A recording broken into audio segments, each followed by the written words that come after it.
Insérer des sauts de colonne.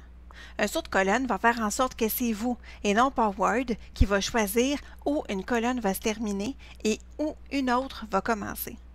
C'est ce que je vous montre donc dans cette petite capsule.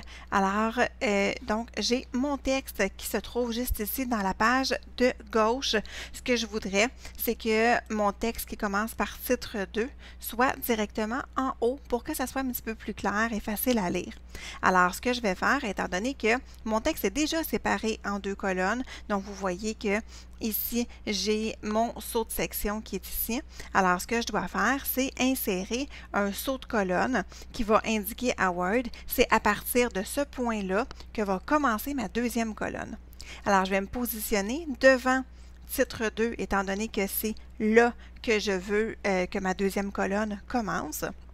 Dans l'onglet Mise en page, le groupe Mise en page, dans le bouton Saut de page, je vais cliquer sur la petite flèche et je vais sélectionner colonne.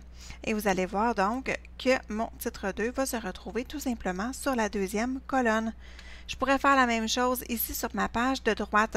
Donc, j'ai ma page qui est ici avec mon titre 3 au début et mon titre 4 se retrouve dans le bas complètement de la feuille. Ça peut un petit peu porter à confusion.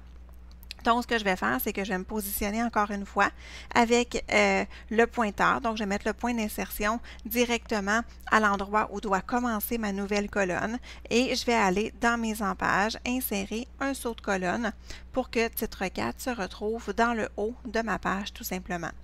Alors voilà, c'est comme ça qu'on insère des sauts de colonne dans Word.